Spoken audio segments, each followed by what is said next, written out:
Praise the Lord. കർത്താവിന്റെ അതിപരിശുദ്ധ നാമം വാഴ്ത്തപ്പെടുമാറാകട്ടെ. റോമലേഖനം 8-ാം അധ്യായം അതിൻ്റെ 5-ാം വാക്യം ഇങ്ങനെ പറയുന്നു: ജഡസ്വഭാവമുള്ളവർ ജഡത്തിനും ആത്മസ്വഭാവമുള്ളവർ ആത്മാവിനും ചിന്തിക്കുന്നു. 6-ാം വാക്യം: ജഡത്തിന്റെ ചിന്ത മരണം, ആത്മാവിന്റെ ചിന്തയോ ജീവനും സമാധാനവും തന്നെ.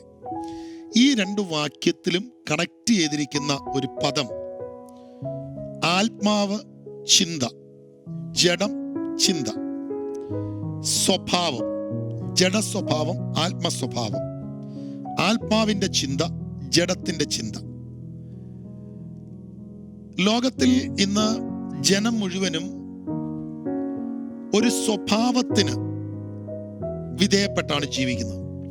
എൻ്റെ സ്വഭാവം, നമ്മുടെ സ്വഭാവം, കുടുംബ സ്വഭാവം, വ്യക്തി സ്വഭാവം എന്നതിന് അധിഷ്ഠിതമാണ്.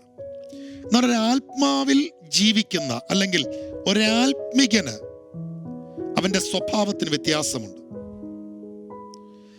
ആത്മികന് എല്ലാവരും ചിന്തിക്കുന്നത് പോലെയും എല്ലാവരുടെ സ്വഭാവം പോലെയും ഒരാത്മികന്റെ സ്വഭാവത്തിന് സാധ്യമല്ല.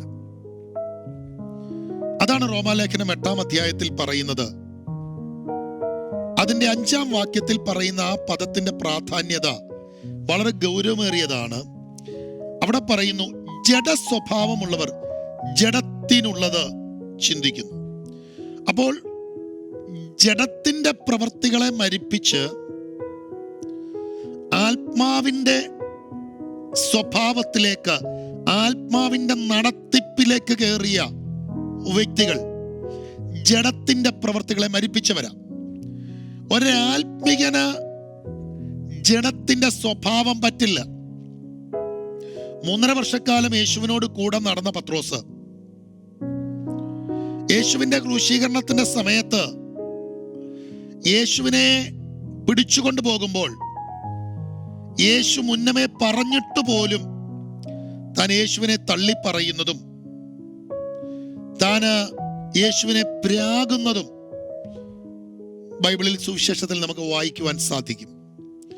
ഒരാത്മീയ ബന്ധാവിൽ നിൽക്കുമ്പോൾ തന്നെ തൻ്റെ ആത്മീയ ഗുരുവായ യേശു കർത്താവിനോടുകൂടെ ചലിക്കുമ്പോൾ തന്നെ ഇതിനെക്കുറിച്ചുള്ള തള്ളിപ്പറയും എന്നുള്ള പ്രവചനം കേട്ടിരിക്കുമ്പോൾ തന്നെ തൻ്റെ 3.5 വർഷത്തിന് മുൻപുള്ള ആ ജഡീക സ്വഭാവത്തിലേക്ക് താൻ കയറുകയാണ്. എവിടെയാണ് പരാജയം സംഭവിക്കുന്നത്? ഒരേ സമയത്ത് ആത്മസ്വഭാവത്തെയും ഒരേ സമയത്ത് ജഡസ്വഭാവത്തെയും എങ്ങനെ ഹാൻഡിൽ ചെയ്യാൻ പറ്റുന്നു, എങ്ങനെ അതിനെ കൊണ്ടുപോകുന്നു? പ്രിയരെ, അത് സാധ്യമല്ല. അവിടുന്ന് ഒരു വിജയമാണ് വിശുദ്ധ വേദപുസ്തകം പറയുന്നത്. പത്രോസിന് സംഭവിച്ച പരാജയം അപ്പോസ്തല പ്രവൃത്തി 2-ാം അധ്യായത്തിന് മുമ്പാണ്. അവിടെ ആത്മാവിന്റെ പ്രത്യക്ഷതയോ ആത്മാവിന്റെ ഇറങ്ങിയുള്ള വാസമോ പത്രോസിന്റെ മേലില്ല. പത്രോസിന് അവിടെ പരാജയം സംഭവിക്കുന്നു. ക്രിസ്തു അത് ക്ഷമിക്കുന്നു. എന്നാൽ അപ്പോസ്തല പ്രവൃത്തി 2-ാം അധ്യായത്തിൽ ആത്മാവ് പത്രോസിന്റെ മേൽ പതിഞ്ഞു കഴിയുമ്പോൾ, ആത്മാവിന്റെ നിയോഗത്തിലേക്ക് പത്രോസ് കയറി കഴിയുമ്പോൾ പിന്നെ ജഡസ്വഭാവത്തിലല്ല പത്രോസ് ചലിക്കുന്നത്, പിന്നെ പത്രോസ് ചലിക്കുന്നത് ആത്മസ്വഭാവത്തിലാണ്. അപ്പോൾ ഇവിടെ ചിന്ത മാറണമെങ്കിൽ, സ്വഭാവം മാറണമെങ്കിൽ നമ്മൾ ആത്മാവിൽ കയറണം. പരിശുദ്ധാത്മാവിൽ കയറാത്ത ഒരു വ്യക്തിക്ക് പൗലോസ് അപ്പോസ്തലൻ പറയുന്നു, ആ സ്വഭാവം മാറില്ല, ആ ചിന്ത മാറില്ല. ആ ചിന്ത മാറണോ നിങ്ങൾക്ക്? ആ സ്വഭാവം നമ്മളിൽ ഒരു മാറ്റം ഉണ്ടാക്കണോ? ഒറ്റ വഴിയേ ഉള്ളൂ, നമ്മൾ ആത്മാവിൽ കയറണം. അതുകൊണ്ടാണ് ആ വചനം അങ്ങനെ പറയുന്നത്, ജഡസ്വഭാവമുള്ളവർ ജഡത്തിനും ആത്മസ്വഭാവം. അപ്പം ജഡത്തിനൊരു സ്വഭാവമുണ്ട്, ആത്മാവിനൊരു സ്വഭാവമുണ്ട്. എൻ്റെ സ്വഭാവം ജഡത്തിൻ്റെയാണോ ആത്മാവിൻ്റെയാണോ? ഒത്തിരി പേര് പറഞ്ഞ് എനിക്ക് വ്യക്തിപരമായിട്ട് അറിയാം, പാസ്റ്ററെ എൻ്റെ ചിന്തയെ കടിഞ്ഞാണിടാൻ കഴിയുന്നില്ല, പാസ്റ്ററെ എൻ്റെ വിചാരങ്ങളെ കടിഞ്ഞാണിടാൻ കഴിയുന്നില്ല. പക്ഷേ അതുകൊണ്ട് എൻ്റെ ഇമോഷൻ വേരിയേഷൻസ്, എൻ്റെ വികാരങ്ങളിൽ വ്യതിചലനം ഉണ്ടാകുന്നു. പ്രിയരെ, അതിന് നിങ്ങളെ സഹായിക്കാൻ കഴിയുന്ന ഒറ്റ വ്യക്തിയേ ഉള്ളൂ. അതാണ് പരിശുദ്ധാത്മാവാം ദൈവം.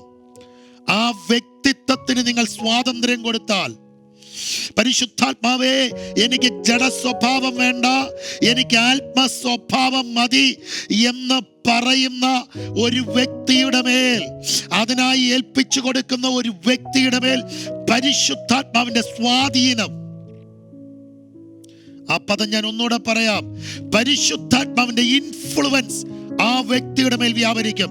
പരിശുദ്ധാത്മാവിന്റെ ഇൻഫ്ലുവൻസ്, പരിശുദ്ധാത്മാവിന്റെ സ്വാധീനം ആ വ്യക്തിയുടെ മേൽ ഇറങ്ങി വന്നാൽ വ്യക്തമായി പറയാം, അവൻ ആത്മസ്വഭാവത്തിലാണ് ചലിക്കുന്നത്. അവൻ ആത്മസ്വഭാവത്തിലാണ് ചലിക്കുന്നത്. ഞാനൊരു ഉദാഹരണം പറയാം. അപ്പോസ്തല പ്രവൃത്തിയിൽ ലക്ഷണം പറയുന്ന സ്ത്രീ, ഭൂതഗ്രസ്തയായ സ്ത്രീ പൗലോസിനെയും ശീലാസിനെയും കുറിച്ച് പറയുന്നു. ഇവർ അത്യുന്നതനായ ദൈവത്തിന്റെ വചനം അറിയിക്കുന്നവർ. അവരെ കുറിച്ച് വളരെ പ്രശംസനീയമായ പദങ്ങളാണ് ആ വെളിച്ചപ്പാടത്തിയുടെ ആത്മാവുള്ള സ്ത്രീ, ആ ഭൂതഗ്രസ്തയായ സ്ത്രീ പറയുന്നത്.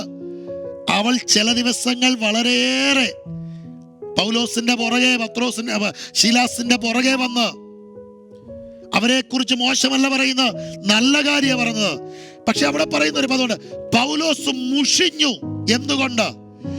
ആത്മാവ് ഏതാന്ന് തിരിച്ചറിഞ്ഞാൽ, ജഡത്തിന്റെയോ ദുരാത്മാവിന്റെയോ ആത്മാവിലാണെന്ന് തിരിച്ചറിഞ്ഞാൽ നിനക്ക് മുഷിപ്പുണ്ടാകും. അതേ പ്രിയരെ, ചിലരുമായി സഹകരിക്കാൻ കഴിയില്ല, ചില പദങ്ങൾ ഏറ്റെടുക്കാൻ കഴിയില്ല, ചില ദൂതുകൾ അക്സെപ്റ്റ് ചെയ്യാൻ കഴിയില്ല, ചില പ്രസംഗങ്ങൾ കേൾപ്പാൻ പറ്റില്ല. ഇപ്പൊ ലോക്ക്ഡൗൺ ആണല്ലോ. ഈ സമയത്ത് ഒത്തിരി മെസ്സേജുകൾ ലൈവിലും, ഫേസ്ബുക്ക് ലൈവിലും, യൂട്യൂബ് ലൈവിലും അല്ലാതെയും റെക്കോർഡഡ് ആയിട്ടുള്ളതൊക്കെ നമ്മൾ കേൾക്കുന്നു, കാണുന്നു. പക്ഷേ ചിലത് കേൾക്കാൻ പറ്റില്ല. ചിലത് കേൾക്കാൻ ആത്മസ്വഭാവമുള്ളവനെ ആത്മാവ് അനുവദിക്കുകയില്ല. ആത്മസ്വഭാവമുള്ളവന്റെ അകത്ത് ജഡസ്വഭാവമുള്ള ഒരൊറ്റ മെസ്സേജുകൾ, ഒരൊറ്റ വാക്കുകൾ, ഒറ്റ ഒന്നുമായി അവൻ കോംപ്രമൈസ് ചെയ്യാൻ കഴിയില്ല. എന്നെ കേൾക്കുന്ന പ്രിയരെ, ഇതിനൊരു സ്വഭാവം നമ്മുടെ അകത്ത് ഉണ്ടാകണം. ഞാൻ യങ്സ്റ്റേഴ്സിന് ക്ലാസ് എടുക്കുമ്പോൾ ഇങ്ങനെ പറയാറുണ്ട്, ജഡസ്വഭാവത്തെ അൺഇൻസ്റ്റോൾ ചെയ്തിട്ട് ആത്മസ്വഭാവത്തെ ഇൻസ്റ്റോൾ ചെയ്യുക. നിങ്ങൾക്ക് മനസ്സിലാവുന്നുണ്ടോ ഞാൻ പറയുന്നത്? ജഡസ്വഭാവത്തെ അൺഇൻസ്റ്റോൾ ചെയ്യുന്നു, ആത്മസ്വഭാവത്തെ ഇൻസ്റ്റോൾ ചെയ്യുന്നു. ഇൻസ്റ്റോൾ ചെയ്തിട്ട് ഞാൻ ചലിക്കുന്നത് ഇനി ഏതിൻ്റെ പ്ലാറ്റ്ഫോമിലാണ്?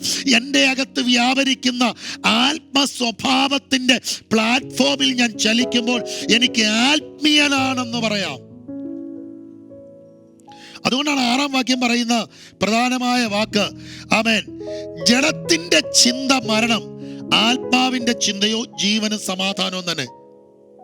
ജഡത്തിന്റെ ചിന്ത മരണത്തിലേക്ക് കൊണ്ടുപോകും, ആത്മാവിന്റെ ചിന്ത ജീവനും സമാധാനവും. അപ്പോൾ ആത്മസ്വഭാവം, ആത്മചിന്തയുള്ളവർക്ക് ജീവനുമുണ്ട്, സമാധാനവുമുണ്ട്.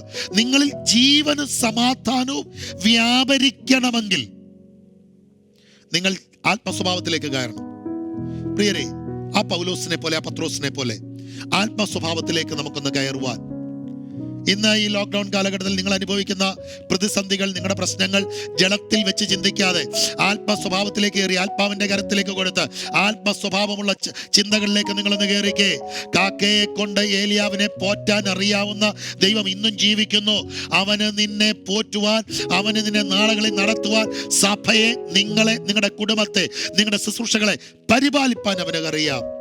അതുകൊണ്ട് റോമാലേഖനം 8-ാം അധ്യായം അതിന്റെ 5-6 വാക്യങ്ങൾ നിങ്ങളുടെ അകത്ത് ചലിക്കട്ടെ. ഒത്തിരി ദൂതുകൾ ഇതിനകത്ത് പറയാനുണ്ടെങ്കിലും ഞാൻ നിർത്തട്ടെ.